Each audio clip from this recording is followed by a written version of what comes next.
오늘 저희들이 함께 읽은 본문의 말씀은 이스라엘 백성이 어떻게 해서 애굽 땅에 머물게 되었는지 이제 그 과정을 설명을 해주고 있습니다.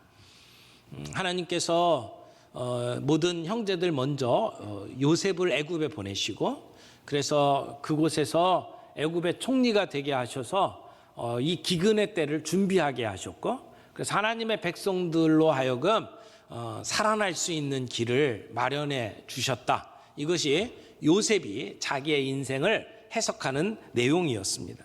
그래서 이제는 요셉이 자기 형들에게 아버지에게 가서 내가 살아있다는 이야기를 하고 그리고 아버지도 모시고 애굽 땅으로 오십시오 라고 초청을 하죠. 이제 형들은 그 소식을 가지고 아버지에게 갑니다. 이 소식이야말로 기쁜 소식이라고 말할 수 있을 겁니다. 오늘 우리들이 이야기하는 복음과 같습니다. 기쁜 소식. 요셉이 살아있습니다. 살아있는 것만이 아니고 애굽의 총리가 됐습니다.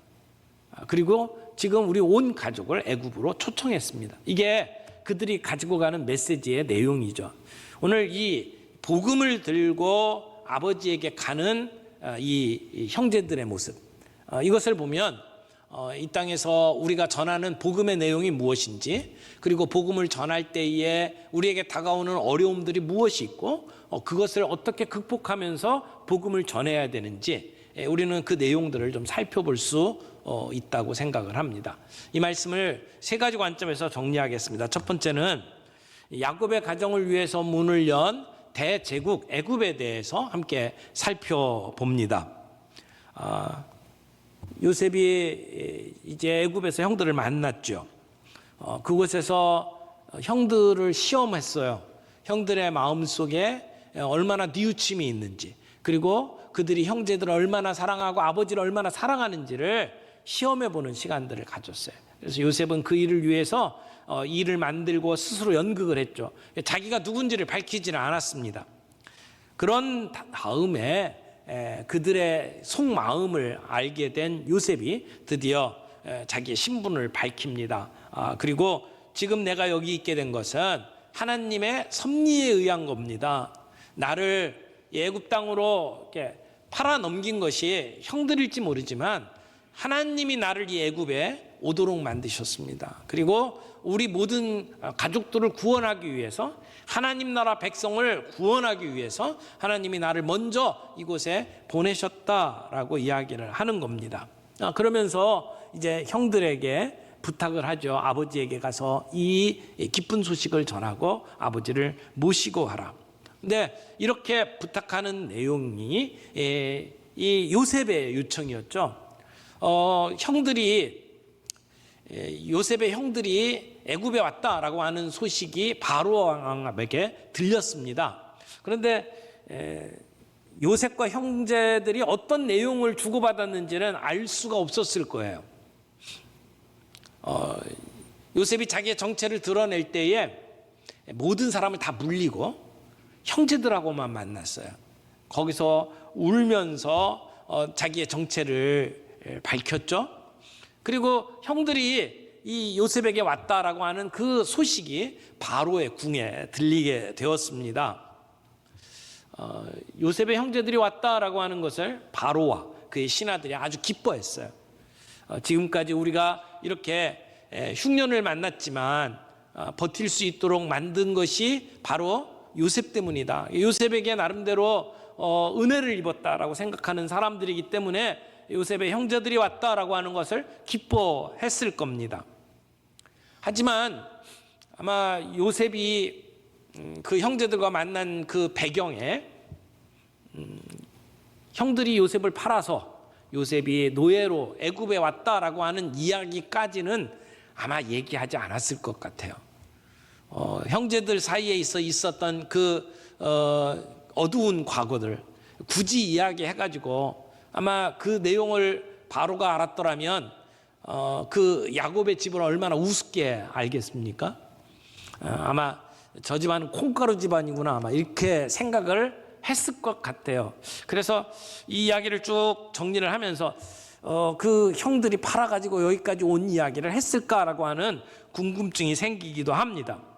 어쨌든 그 형제들이 왔고 그 형제들이 왔다는 소식을 들었던 바로와 신하들이 기뻐하면서 이 이야기를 합니다. 18절 이후에 보게 되면 바로가 요셉에게 명하죠.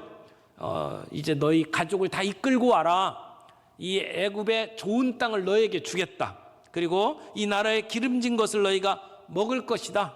그리고 너희 가족들을 데려올 수 있도록 내가 수레를 줄 테니까 가서 데리고 와라. 이렇게 이야기를 합니다. 그러니까 요셉이 형제들에게 했던 이야기, 이제 속히 가서 아버지를 모시고 와라 라고 하는 얘기와 이 바로 왕이 이 가족들에게 가서 아버지를 모시고 오라고 이야기한 말이 일치가 됐죠. 아마 요셉이 그런 명령을 했는지 그것을 바로 왕이 알았는지 모르지만, 그러나 바로 왕은 그 요셉의 가족들에게 후의를 베풀고 그들을 선대하려고 작정을 한 것 같아요. 사실 지금 애굽이 다른 나라 많은 나라들이 다 기근으로 인해서 어려움을 겪고 있는데 애굽만 풍요롭잖아요. 모든 나라 위에 애굽의 위상이 든든히 세워졌잖아요. 이렇게 강력한 통치를 이룰 수 있도록 만들었던 것은 요셉의 덕분이었습니다. 그러므로 요셉의 가족들이 왔다라고 하는 것은 요셉에게 그 은혜를 다시 되갚을 수 있는 좋은 기회가 생겼다라고 하는 것과 다름이 없을 거예요. 그 좋은 기회를 바로가 놓칠 리가 없죠. 그래서 그들에게 이렇게 후의를 베풀면서 가서 아버지를 모시고 와라. 우리 이 애굽 땅의 좋은 땅을 너에게 주리라. 이렇게 이야기를 합니다. 바로와 애굽 사람들이 마음을 열고 요셉의 가족들을 초청을 하는 겁니다. 사실 바로의 마음이 움직였고 바로가 이렇게 명령을 내리지만 그 뒤에는 하나님의 역사가 있었습니다. 하나님이 하신 일이죠. 그리고 이 사건은 이미 과거에 예언이 돼 있던 사건입니다. 아브라함에게 너희들이 이방 나라에 가서 객이 되리라 라고 이미 예언을 하셨고, 그 예언이 지금 성취되는 과정 속에 있어요. 그러므로 지금 이 애굽의 문을 여시는 분은 하나님이셔요. 하나님이 이 백성들을 이끌고 애굽에 품으시는 겁니다. 이스라엘 백성들이 만약 가나안 땅에 계속 있었다면 어떤 일이 벌어질까요? 가나안 땅은 굉장히 혼합이 잘 되는 문화예요. 그래서 그 땅에서 이스라엘 백성들이 번성하게 되면, 지금은 가족들의 명단이 이제 다음 장에 애굽에 간 사람 명단이 나옵니다만 70명 정도밖에 되질 않거든요. 그런데 애굽에서 나올 때는 남자들만 60만이에요. 엄청난 숫자로 늘어난 거거든요. 근데 그런 그 과정들이 가나안 땅에서 이루어졌다라고 생각을 해보세요. 그러면 객으로 그 가나안 땅에 머물면서 이스라엘 백성들이 급성장하는 모습을 가나안 사람들이 가만히 두지를 않았을 거라고 생각을 합니다. 그리고 이스라엘이 자기의 정체성을 유지하기가 굉장히 힘들었을 거예요. 이미 유다가 가나안 사람과 결혼을 했고 피가 섞이잖아요. 그러니까 금방 이스라엘의 정체성이 사라지고 그들의 백성의 핏줄이 끊겼을 거라고 생각을 합니다.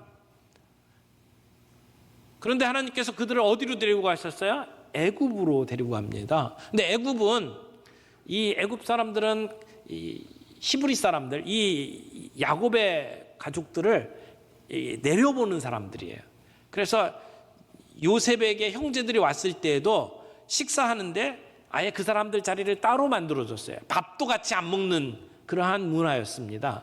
그러니까 그들이 애굽에 가더라도 그들의 피가 섞일 일이 없었어요. 그들 땅에서 그들만의 문화가 지켜질 수 있었던 거죠. 하나님께서는 그런 계획으로 그들을 품고 그들을 민족으로 키워나가기 위해서 애굽으로 데리고 가는 과정이었다고 말할 수 있을 겁니다. 그러나 오늘 본문에서는 그들이 왜 애굽으로 가서 그렇게 정착해야 되는지 그 이유를 분명하게 드러내어서 설명하고 있지는 않습니다. 단지 그들이 애굽으로 가서 그들의 좋은 것들을 취하게 되는 과정으로 설명을 하고 있는 것이죠.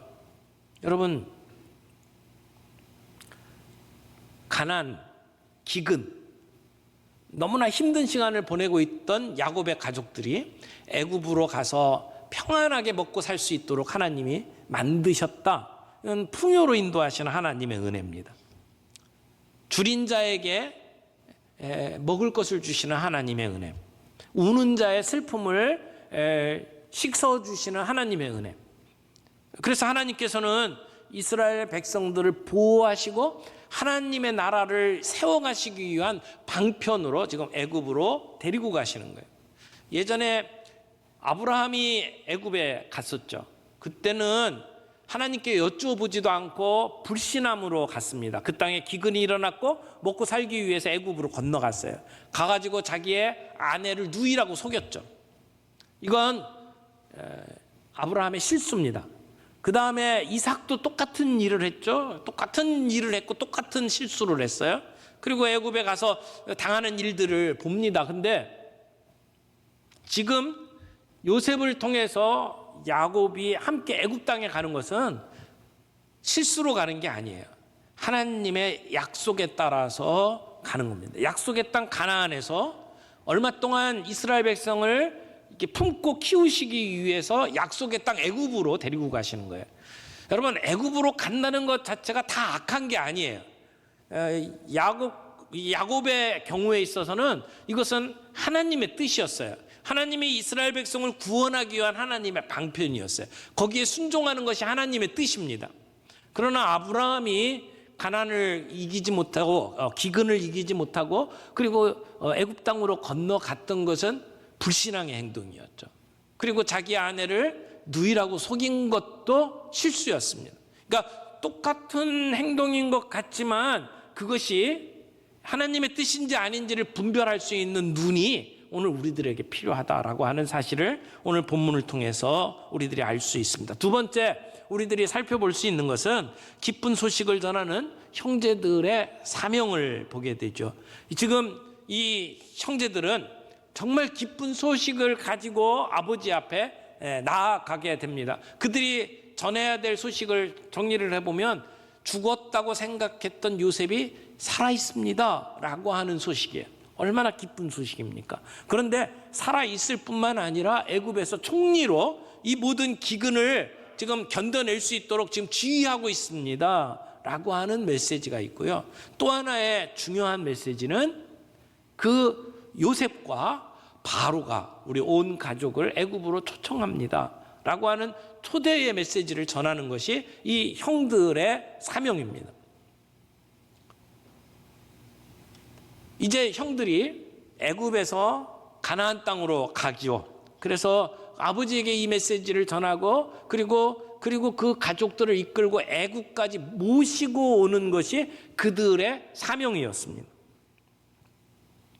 이 소식을 전하기 위해서 가는 형제들의 발걸음이 얼마나 가벼웠을까요? 날아갈 듯 기쁜 마음으로 갔을 거예요. 무엇보다도 요셉이 살았다라고 하는 이 소식을 가지고 가는 그 형제들의 마음. 지금까지는 삶을 살아도 늘 한켠에 우리가 요셉을 팔아넘겼다라고 하는 죄책감으로 얼마나 힘든 삶을 살았나요? 그리고 그 일로 아버지가 늘 어둡게 살아가는 모습을 보면서 힘든 삶을 살아왔잖아요. 그런데 지금은 요셉이 살았다라고 하는 메시지를 가지고 갑니다. 이사야에 보면 이 하나님이 우리를 통치하신다, 하나님이 우리에게 복된 소식을 주신다, 그 메시지를 들고 산을 넘는 자들의 발걸음이 얼마나 아름다운고 이렇게 고백을 하죠. 여러분, 복음 들고 산을 넘는 자들의 발길은 아름답습니다. 우리가 인생에 넘어야 될 산들이 있어요. 때로는 그것이 고통스럽고 힘든 일일지 모르지만 기쁜 소식을, 정말 복음을 들고 그 산을 넘는 사람들의 발걸음은 아름다운 발걸음이라고 말할 수 있습니다.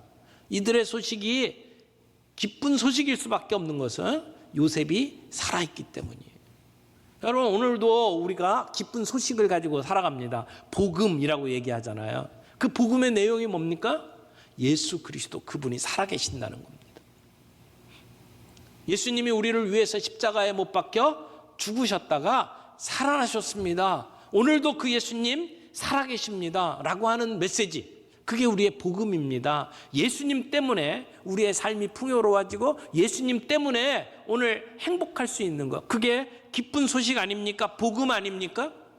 마치 그 기쁜 소식을 가지고 아버지에게 가는 형제들처럼 오늘 우리가 그 복음을 들고 나설 때에 우리의 발걸음은 아름다운 발걸음이고 행복한 발걸음이 될 거라고 믿습니다. 이스라엘 지금 이 가족들이 곡식을 구하기 위해서 애굽에 왔어요. 그래서 가지고 갑니다. 곡식을 가지고 가는 것도 하나의 기쁜 소식일 수 있어요. 그러나 그 곡식 다 먹으면 애굽에 또 가야 됩니다. 또 구해야 됩니다. 그런데 요셉이 살아있다는 얘기는 뭡니까? 그 과정 안 거쳐도 된다는 거죠. 그들은 요셉과만 함께 있으면 그들은 굶어 죽을 일이 없습니다. 오늘 예수님의 십자가의 복음은 힘들고 어려울 때 우리에게 한 번에 어떤 그 만족을 가져다 주는 게 아니잖아요. 예수의 십자가의 그 역사는 그냥 한 번 반창고처럼 한 번 우리의 인생을 이렇게 땜빵하는 그런 효과가 있는 게 아닙니다. 예수 그리스도는 오늘도 살아계시고 그분의 십자가의 그 구속의 역사는 오늘 우리들에게 계속 효력이 있는 거예요. 주님과만 붙어 있으면 우리는 더 이상 걱정하지 않아도 된다라고 말할 수가 있다는 것입니다. 주님은 십자가에 못 박혀 돌아가셨을 뿐만 아니라 다시 살아나신 분입니다. 그리고 오늘도 우리와 함께 하시는 분입니다. 우리의 인생의 문제를 짊어지시고 오늘 우리에게 기쁜 소식을 전하시는 분입니다. 복음의 내용은 예수 그리스도 그분입니다. 오늘 우리의 삶 속에 그 예수 그리스도 살아계신 그분으로 인해서 우리가 기쁨을 누리고 그리고 그 복음을 들고 산을 넘는 우리의 발걸음이 아름답고 평화로운 그러한 일들이 되기를 바랍니다. 그런데 지금 이 형들이 복음을 전하는 것뿐만 아니라 또 하나 중요한 사명이 있죠. 온 가족들을 이제 애굽으로 이주시키는 일입니다. 그러려면 아버지에게 이 소식을 전하고 아버지가 믿어줘야 돼요. 근데 아버지가 얼마나 완고합니까? 베냐민을 데리고 애굽에 가야 한다 할 때도 얼마나 고집을 피웠습니까? 안 된다고 막아섰던 아버지. 지금 가서 요셉이 살아있습니다 라고 얘기하면 그걸 믿겠어요? 요셉 살아있고 요셉이 우리를 초청했습니다. 이제 애굽으로 가야 합니다. 그러면 그 아버지가 선뜻 따라갈까? 이런 생각이 들 거예요. 또 하나 그 아버지 그러니까 아브라함과 이삭의 사건들을 통해서 애굽으로 내려가는 걸 하나님이 원하시지 않는다라고 하는 그런 생각들이 있을 거라고요. 그리고 이제 내 나이 다 늙어가지고 무슨 낙을 보겠다고 애굽까지 가냐. 그래서 버티고 앉아있으면 아무리 요셉이 초청을 했어도 못 갈 거예요. 아버지를 설득하는 일이 이 형제들의 큰 숙제죠.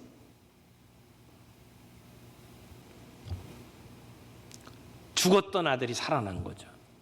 어떻게 보면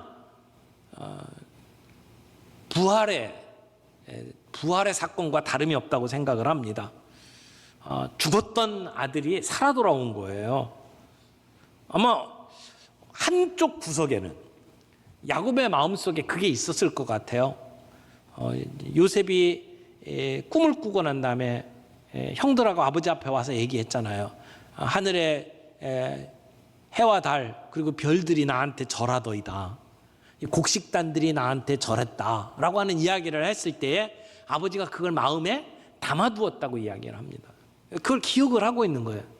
그런데 그런 예언이 있었는데 그런 꿈이 있었는데 아니 요셉이 죽었다니 말이 안 된다. 그래서 죽은 것으로 인한 슬픔이 있지만 동시에 혹시나라고 하는 생각들이 야곱 한편에는 있었을 거라고 생각을 합니다. 그래서 요셉이 살았다라는 얘기를 듣는 순간 그러면 그렇지 하나님이 요셉을 죽일 리가 없어. 아마 이렇게 반응을 했을 수도 있다고 생각이 돼요. 이제 요셉을 보기 위해서 애굽으로 가겠다라고 야곱이 결정을 내립니다. 이것은 그냥 아버지로서 내리는 결정이 아니고 온 가족들을 이끌고 있는 가장으로서 내리는 결정입니다. 우리 가족원 구성원 모두가 함께 가야 하는 결정을 내리는 것이죠. 슬픔 속에서 지금까지 살아왔지만 이제는 때가 된 거예요. 그래서 하나님께서 우리 모든 가족들을 애굽 땅으로 이끄시는구나라고 하는 확신을 가지고 내가 죽기 전에 가서 요셉을 보리라 라고 이야기를 합니다. 그래서 이 야곱의 하는 말 속에 28절에 보니까 조카도다 라는 말을 해요. 조카도다. 만족한다는 거죠. 이 조카도다 라고 하는 말의 원뜻을 보니까 풍성하다, 흡족하다 이런 뜻이 있더라고요. 그러니까 우리말로 표현하면 이런 얘기일 거예요. 죽었다고만 생각했던 요셉이 살았다는 소식을 들으니까 이제 내가 여한이 없다. 이젠 죽어도 괜찮다. 정말 족하다. 이런 얘기를 하는 거죠. 시편의 표현으로 이야기하면 내 잔이 넘치나이다 라고 하는 표현과 같다고 생각을 해요. 여러분, 하나님께서 그 넘어진 자를 다시 붙드시고 비굴한 자를 일으키시는 놀라운 역사가 오늘 야곱에게 임한 겁니다. 그래서 요셉이 살아있으니까 내가 죽기 전에 가서 그를 보리라 라고 결정을 하는 거죠. 그래서 온 가족들이 이제 애굽으로 건너가게 됩니다. 소망을 잃었던, 그래서 절망 속에 살아가던 야곱, 그리고 늘 죄책감 속에 살아가던 그 요셉의 형제들, 그들에게 이제 애굽으로 건너와라 라고 하는 이 초청은 하나의 전환점이었을 거예요. 삶의 터닝 포인트였을 거예요. 그래서 이방 땅에 얼마 동안 머물게 될 것이다 라고 하는 하나님의 예언이 이 시점에서 성취가 되는 것을 보게 되는 거죠. 그래서 그 초청을 받고 애굽으로 건너가는 이 모든 가족들의 모습, 마치 베들레헴에 예수님이 태어나셨다라고 하는 소식을 들었던 들판의 목자들이 이제 아기 예수를 만나러 달려가는 것과 같은 그러한 마음으로 이제 요셉 만나야 된다. 우리 요셉 만나야지 하는 마음으로 야곱이 그 가족들을 이끌고 애굽으로 이주하게 됩니다. 애굽으로 가는 길. 그의 선조들이 애굽에 갔던 것은 불신앙의 길이었고 그래서 어려움이 많았지만 지금 야곱이 가족들을 이끌고 애굽으로 가는 이 길은 하나님의 준비된 길이었어요. 하나님이 약속의 땅으로 이스라엘 백성들을 이끌어 가기 위한 하나의 과정으로 애굽으로 초청하시는 내용이었어요. 우리가 우리의 삶 속에 어떤 것이 하나님의 뜻인지 그냥 단순하게 결정할 수가 없어요. 애굽으로 가는 것은 뭐든지 다 악한 거야 이렇게 말할 수가 없어요. 그 순간에 이것이 하나님의 뜻인지 아닌지를 우리가 자세히 살펴봐야 합니다. 믿음의 눈으로 살펴봐야 합니다. 하나님께 여쭤봐야 합니다. 하나님이 원하시는 길인지 이게 하나님의 뜻인지 우리가 잘 몰라요. 피상적인 것으로 해결할 수가 없어요. 우리가 눈에 보이는, 우리가 좋아 보이는 것이 다 하나님의 뜻이 아니에요. 하나님이 원하시는 것인지 아닌지 우리가 단정 짓지 말고 이것이 하나님의 뜻인지를 살펴볼 수 있는 영적인 눈이 저희 모두에게 있기를 바랍니다. 그래서 하나님이 마련해 놓으신 그 땅으로 이주해 가는 그 아름다운 발걸음이 오늘 우리의 발걸음이 되기를 바랍니다. 기쁜 소식을 가지고 전하는 그 발길을 아름답다고 고백했던 것처럼 오늘 우리들이 우리의 이웃에게, 우리 주변에 있는 분들에게 그 기쁜 소식을 들고 갈 때 우리의 발걸음은 분명히 아름다운 발걸음이 될 거고 때로는 그들이 거절할지 모르지만 기다림과 인내를 가지고 그들을 설득하고 그 기쁜 소식을 전하는 그러한 삶을 살아갈 때에 하나님은 우리를 통해서 하나님의 나라가 이루어지는 아름다운 역사를 보게 하실 줄 믿습니다.